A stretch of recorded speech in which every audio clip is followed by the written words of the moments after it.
first of all, foundation of great experience is a foundation of employee engagement. So at Ritz-Carlton, we were obsessed with, back then we called it employee satisfaction, and because if you don't have engaged employees, you cannot deliver a great experience, because you cannot build the culture that is needed.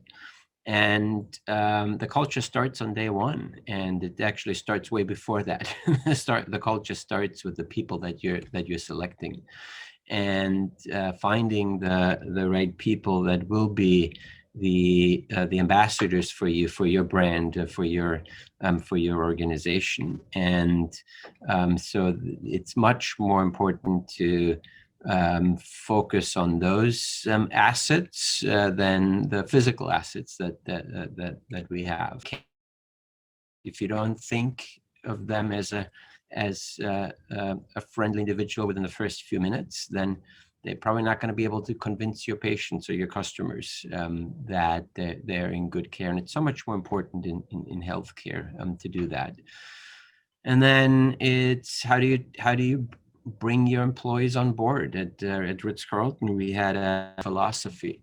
Employees had to learn the Ritz-Carlton service basics, the credo of Ritz-Carlton, which is it says it's the creed. And when I went through that, after my second day, I was able to recite that, and I can still recite it today.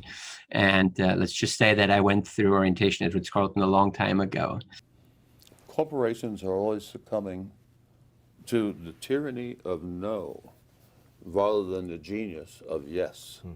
That people sit down and say, well, we can either have low costs and lousy customer service, everything's a compromise, or great customer service and high costs. And we said, no. You can have low costs and great customer service, and guess what? We're not offering you less for less fare. We're offering you more for less fare. And part of that, of course, was our culture. First of all, the warrior spirit of our employees who pitched in every battle. Secondly, the fun and warmth and hospitality that our people provided to our passengers. And thirdly, the kind of culture that was upbeat.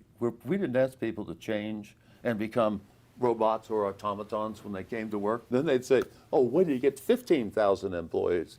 And my response always was, if it's job one, if it's the most important thing that you do to maintain that esprit de corps, that culture, then you can do it.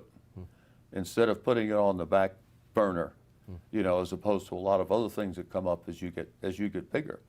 And so basically Southwest Airlines has retained that sort of attitude. Hire for attitude, train for skills. What kind of person are you? That's what we want to know about. Right? One of the problems in healthcare is that we have broken cultures in healthcare. When you ask them what's your priority, they say patients. No, it's not. It's to take care of the people who work in the hospital. You take care of the people who take care of the people. That's what you do. Every administrator and every senior doctor and senior nurse should be preoccupied with one thing and one thing only. Are my doctors okay? Are my nurses okay? Is my staff okay?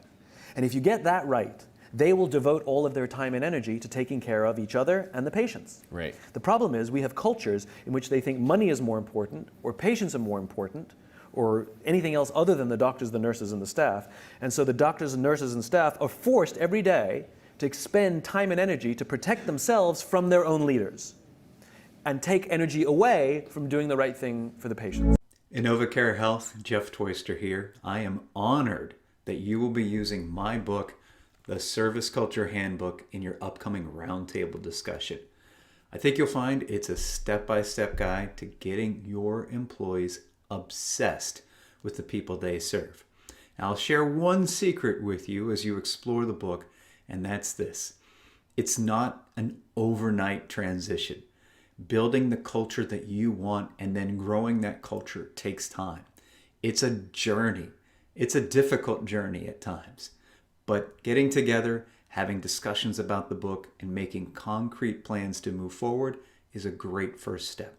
I wish you the best of luck, and thanks again for including my book in your roundtable discussion.